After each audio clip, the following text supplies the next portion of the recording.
Eris Morn has had her mysterious rock, or Ahamkara Bone, for a very long time. She used it to escape the Hellmouth, making a wish which cost her her eyes to escape and safety.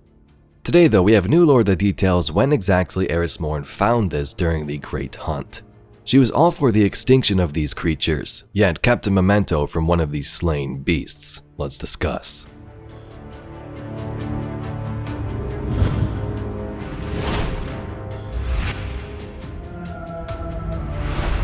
First, let's briefly talk about Eris Morn's feelings on the Ahamkara hunt from the past, during and before the Great Hunt. In a message to Mara Sov, she said this: "The Ahamkara remain an issue. There's still so much we can learn from them, but what they've done to Venus, no two guardians see the same thing." Consultants from the war cult have been brought in to gauge disagreements over timelines of events. "We will take extreme measures, we must. But these creatures have such means, they will flee, far and wide, perhaps all the way to you.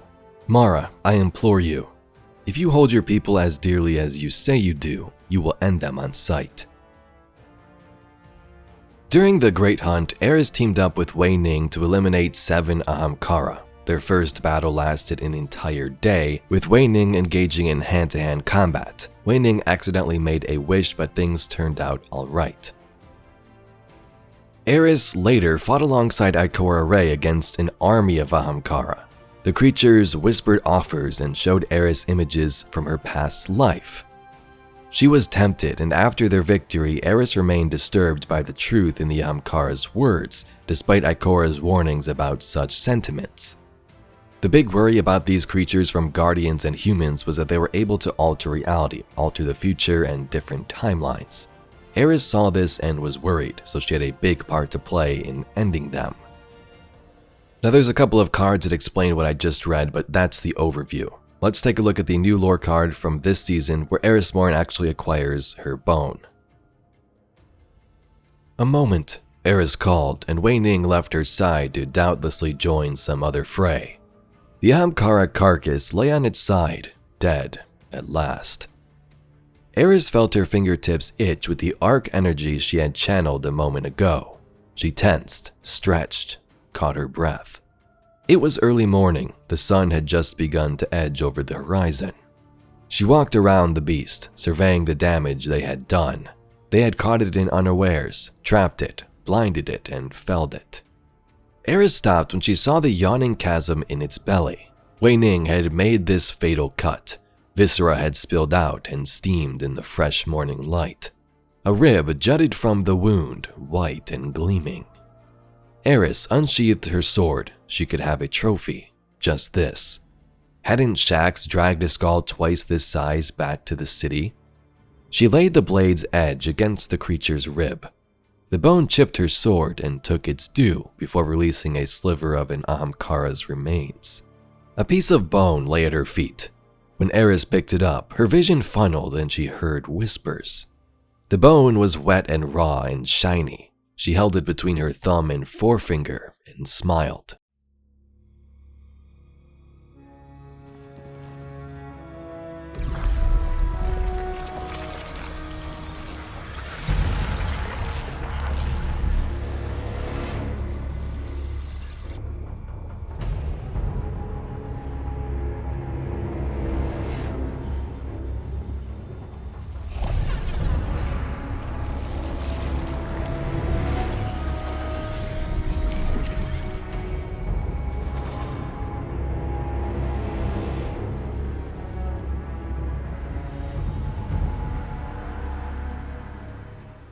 So no surprise, but Eris Morn got her rock, her Ahamkara bone from the Great Ahamkara Hunt.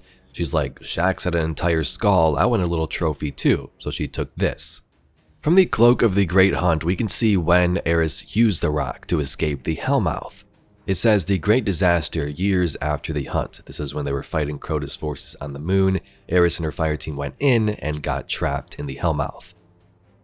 I am lost in these lunar tunnels, out of ammo. Short on light. I am out of moves, save one. I clutch an Ahamkara bone in one hand and my dead ghost in the other. I hear a whisper. My vision is gone, My face itches from the viscous flow from my eyes. Though I can't see, I find that suddenly I know the way out. So from that, it would seem Eris Morn made a wish to the Ahamkara Bone to escape the Hellmouth.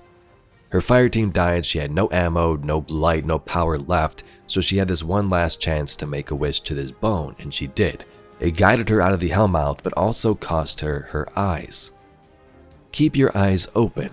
I had to use the shadows as the hive do to stay alive in the Hellmouth.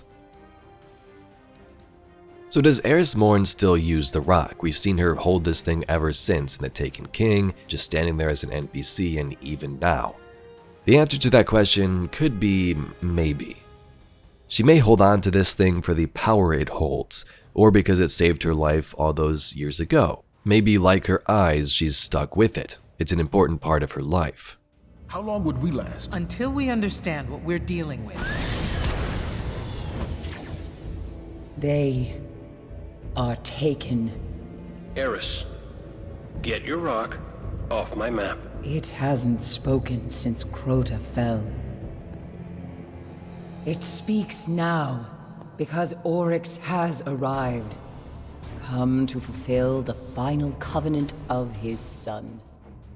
We've known about this one wish Eris made in the Hellmouth. Despite her feelings of the Ahamkara during the Great Hunt, a bunch of time had passed and she was desperate in that moment in the Hellmouth that was her last chance to escape.